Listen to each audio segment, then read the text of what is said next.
Hello, I'm Bill Monroe, and welcome to 2-Minute Talk Tips. This week's tip, listen carefully. A lot of what I talk about on this podcast is about making you a more effective speaker, which makes it easier for your audience to listen more closely to what you're saying and to understand your main points and to get the main thrust of what you're talking about, and even to potentially be able to go ahead and reproduce an outline of your talk based on their notes. Unfortunately, not everybody in the whole world is on the 2-Minute Talk Tips bandwagon yet. So you probably attend a lot of meetings, whether they're going to be with colleagues or with customers, or more specifically to our purposes, with event organizers. And that could just be somebody who's inviting you to speak in a conference room, or it could be somebody who's inviting you to take a big stage and speak to a large group of folks. When you're talking to your colleagues and your customers, and especially your event organizers, make sure that you actively listen. Look at them while they are speaking so that you can take in even more information, including their nonverbal communication. Take a bunch of notes with details of what they say, especially when they're talking about logistics and talking about what they want out of you at the event they're hosting.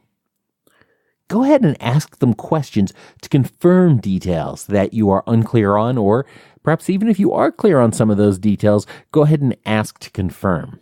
Afterwards, especially if the conversation was largely focused on logistics, go ahead and write down your interpretation of what you heard and go ahead and email that back to them to just double check and make sure you've got everything right. This is one great way to help avoid misunderstandings, and it all comes about because you actively listened to what they were saying. So avoid mistakes, make your presentation more effective, and make your event organizer even more comfortable with you as a speaker by listening actively from the very beginning. Stick around, and after the break, we're going to talk about the framework that underlies adult education and how that same framework can be applied to public speaking.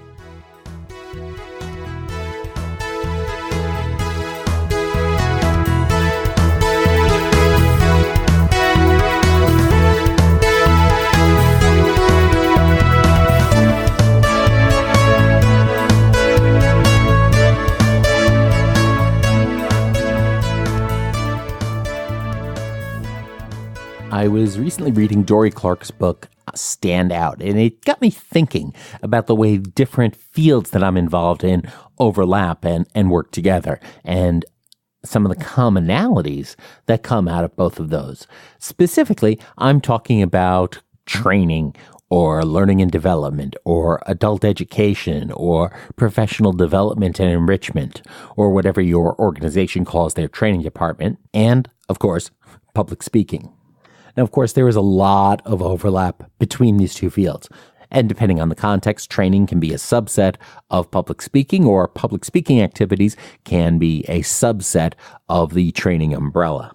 Of course, training and professional development and corporate learning and development does have a lot of elements that go beyond just public speaking. That includes e-learning, or computer-based training, or online training, or developing workbooks, or using blog posts as learning material, or webinars, and all sorts of other formats that exist. Now, one of the things that training does have is it does have a framework for developing this content regardless of the delivery mechanism.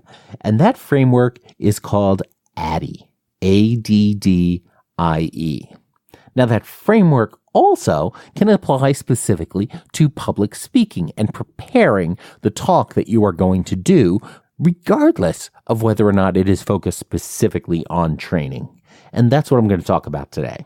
One thing that's also interesting to note is that while I'm focusing, of course, on training and public speaking, this framework can be used for a variety of other fields and a variety of other content development types of environments. So as I'm going along and talking about the ADDIE model as applied to training and to public speaking, go ahead and think in the back of your mind about where else this ADDIE model might be useful. There are 5 key elements to the ADDIE model. ADDIE, and I'll explain each of them and how it fits into public speaking and presenting. So those 5 letters actually stand for analyze, design, develop, implement, and evaluate. ADDIE. A for analyze, D for design, D for develop, I for implement, and E for evaluate. So let's start with the analyze phase. The analyze phase is all about figuring out what you know, what you need to know, and determining the goals that you want to apply to this project that you are working on. In adult education, it's of course figuring out the goals, or more specifically, the learning objectives. And that could be a variety of different things. Part of it starts with understanding why you want to conduct this training. That will inform your learning objectives, and that will inform the ultimate goals that you want to get out of this. And that could be for compliance. For example, most professional workplaces have an annual workplace harassment seminar that every employee is required to complete. The material could be focused on how to help grow revenue, or to develop skills within employees, or perhaps it's about reducing errors on the job, or it could be about onboarding or orienting new employees to their new roles in an organization. Now, part of the analyze process involves going ahead and talking to the SMEs, or the subject matter experts. And you've heard me talk about those in a public speaking context in the past. Oftentimes, the learning and development folks in an organization are charged with managing all learning and development.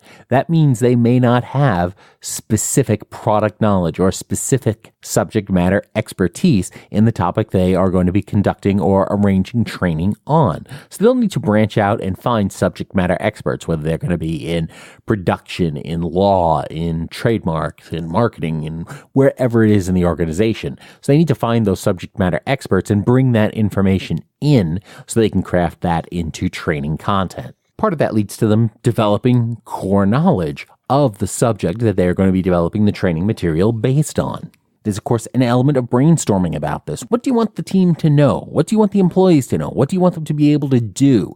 And how should we go ahead and facilitate that learning process so that they take that material back to their jobs to be more effective in their role?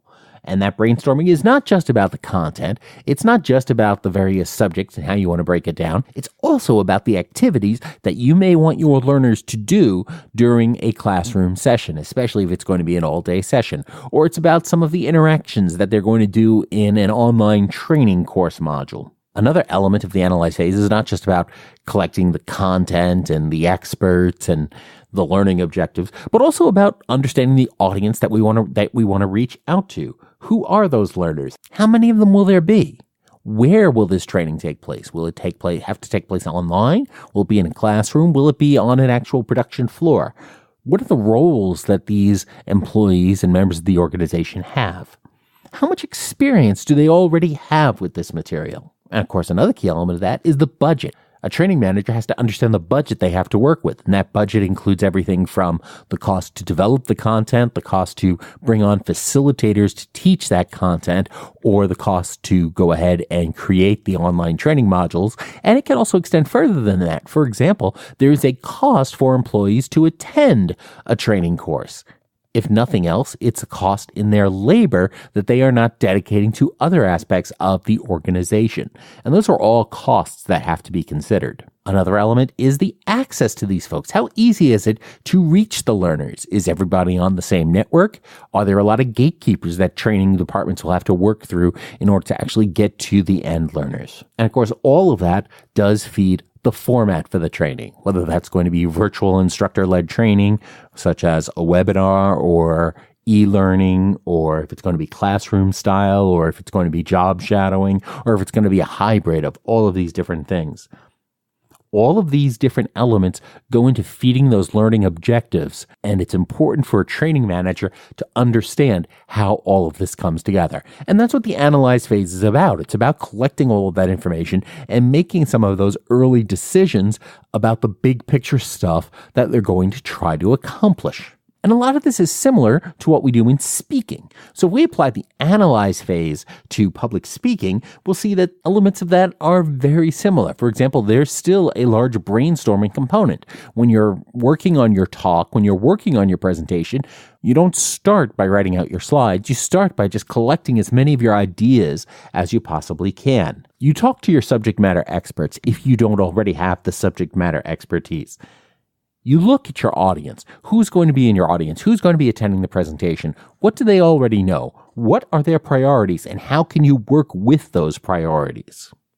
How much time do you have with them? Are you going to have just 15 minutes to talk to them, or 30 minutes, or is it going to be a whole day?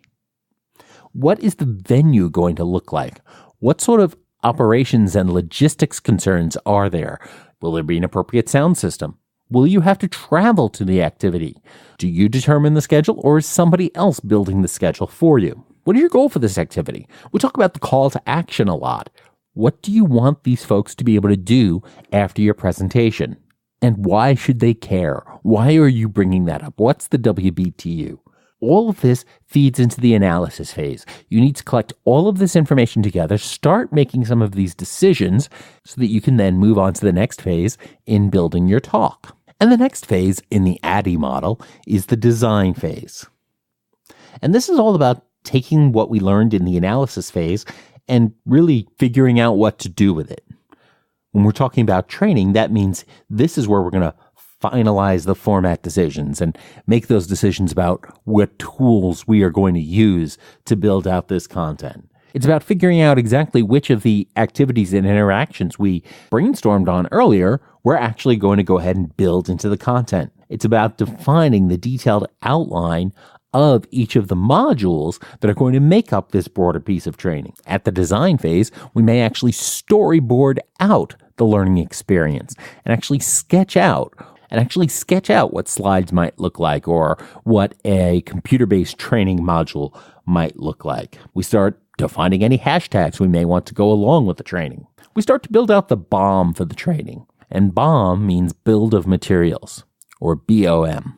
And this could include the slides, this could include the handouts, this could include any of the workbooks, all of that other stuff that needs to be packaged with that training to give the learners the best experience possible.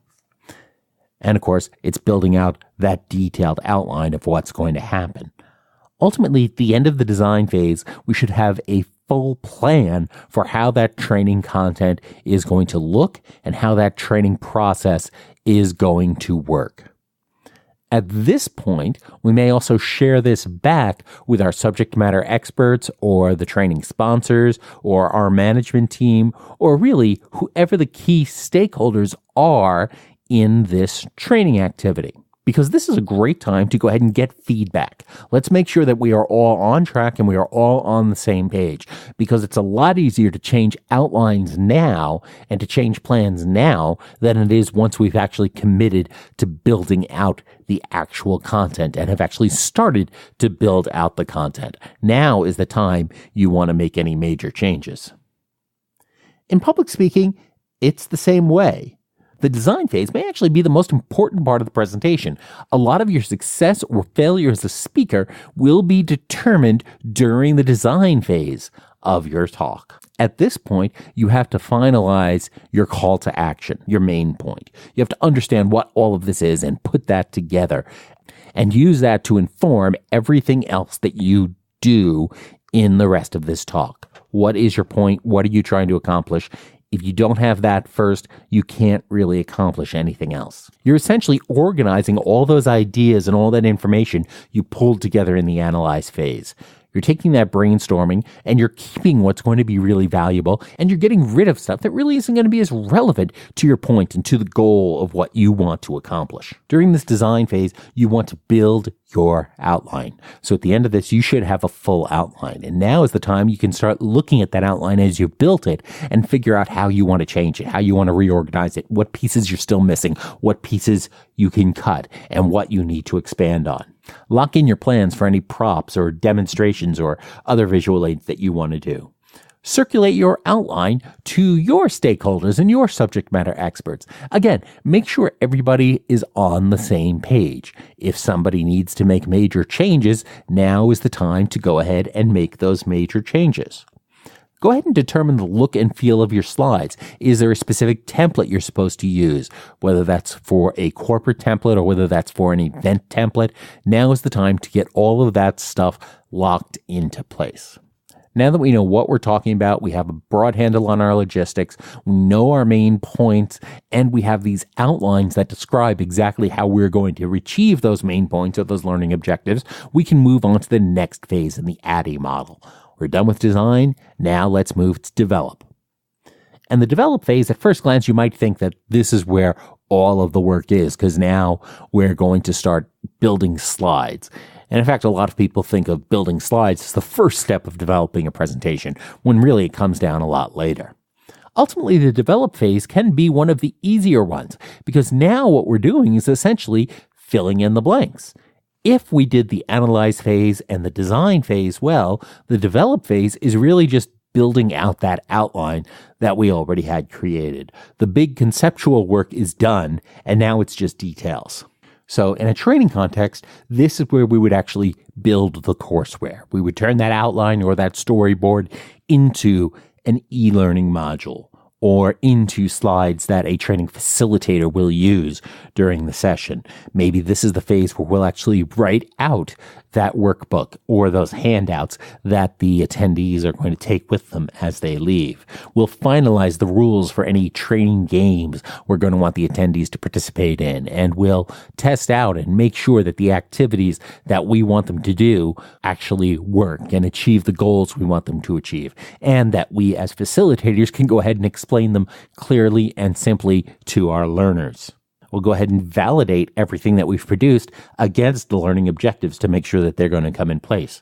This is a phase where we'll engage in our Train the Trainer program, where if we have other people facilitating or conducting this training, during this phase is when we'll go ahead and teach them how to facilitate and conduct this training. And of course, we'll test the courses, we'll test the material, we'll make sure those e-learning modules function, we'll make sure that the assessments work, and we'll make sure that the assessments are actually assessing the learners for what we want to make sure they've learned.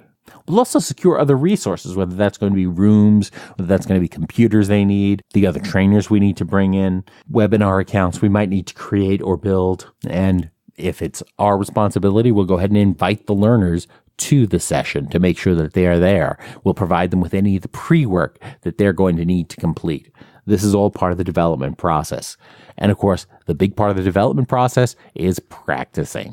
So if we're going to be facilitating it, we'll be practicing. If our other trainers are going to be facilitating this lesson, we'll have them practice and rehearse the material so that by the time the students get there, they're in an environment where they are able to learn.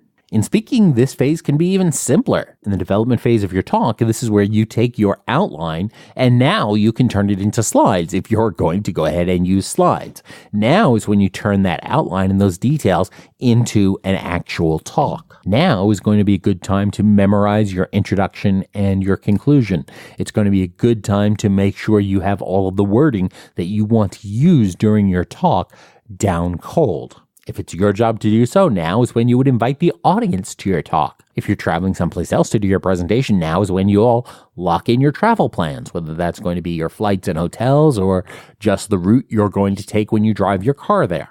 And of course, most importantly, now is the time when you will practice and practice and rehearse and then practice some more so that when you get on stage and when you get to the front of that conference room and when you deliver that talk, you can have the impact on that audience that you want to have. And that feeds directly into the implement phase. And when we get to the implement phase of the ADDIE model, well, it's showtime. In training, this may mean that we turn on the e-learning courses in whatever learning management system the organization is using, or that at 8 a.m. or 9 a.m. or whatever time start time is, we start facilitating that class and we actually start teaching that class. And whether that course is going to be a 5-minute blog post that they read, a 15-minute video that they watch, or a 6-week class that they sit through and participate in, this is all part of the implementation phase. When it comes to speaking, of course, here is where we actually go ahead and get up on that stage or log into that webinar or stand up in that conference room and speak. This is what it's all led up to. This is what it's all about. And if your A, D, and D was good, this will be easy. Finally, the E is for evaluate. Did you meet your goals? Why or why not? When it comes to training, the evaluate phase involves looking at the exam results if we gave an exam to our learners to see if they acquired the knowledge and skills we wanted them to acquire. And that could be everything from looking at exam results at the end of a course, to talking to their supervisors down the road, to going ahead and watching them do their tasks in the actual live production environment. You also look at your smile sheets. Smile sheets are another name for the trainer evaluation sheets. This is where learners will go ahead and evaluate their trainer, how effective the trainer was, how useful the information was, and put all of that together. And as a training facilitator or a training developer and manager, now that you have all of this new data from the evaluate phase, you can go ahead and feed it back through the ADDIE process again to make that course even more effective. And it's the same way with speaking. After you're done with that presentation, your job is not over. Maybe there are eval sheets you need to collect from the audience or an online evaluation tool so that you know how well that you did. You could ask the audience how well that you did and how helpful the material you conveyed will be to them when they go back to their job or to their real life. You can ask the host or the event organizer if what you did on stage or at the front of that room met the goals that they wanted you to meet. You can, of course, go ahead and take notes on your own after your presentation as quickly as possible after your presentation so you don't forget things. So you can make notes about which parts worked really well, which parts did not work really well, what things you want to do differently yourself to make things more effective in the future. And then ask yourself if you'll be conducting that talk again. If so, go ahead and take all that information you acquired in the evaluate phase here and feed it back through the ADDIE model again to make your next talk even more effective. If you're not going to be giving that same talk again, there are still behavioral things and technique things that you may pick up from the audience, that you may pick up from the event organizer, or that you may pick up in your own experience as talking, or if you go back and listen to the tape or watch a video of your presentation. And those behavioral and those technical things are things that you can think about as you develop your next talk, even if the content is going to be completely different. So that's it. There's a lot of overlap and parallels between training and speaking, and the ADDIE framework helps with developing both. So for your next talk, go ahead and take the ADDIE approach and use the ADDIE framework to build it. Analyze, design, develop, implement, and evaluate. What other activities can use this framework for building content? Go ahead and let us know in the comments for episode 41 over on 2minutetalktips.com. If you left a rating or review for 2 Minute Talk Tips in iTunes, now is a great opportunity to go ahead and do so. Also, as we approach the new year, people's thoughts are going to turn to New Year's resolutions. Do you know anyone who wants to improve their professional communication skills in the new year as one of their resolutions to perhaps make them more hireable or promotable? Go ahead and tell them to subscribe and listen to 2minutetalktips.com, and hopefully we can help them become more effective at achieving the goals that they want to achieve, just as I hope I'm helping you become more effective and achieve the goals that you want to achieve. And as you plan your next event and meet with your next event organizer, go ahead and make sure you practice your active listening skills to make sure you are capturing all of the details out of those discussions that you need to be as effective as possible for your audience. Build your next talk around the ADDIE model, and as always, don't get best, get better. I'm Bill Monroe, and thanks for listening to 2 Minute Talk Tips. Have a great holiday season.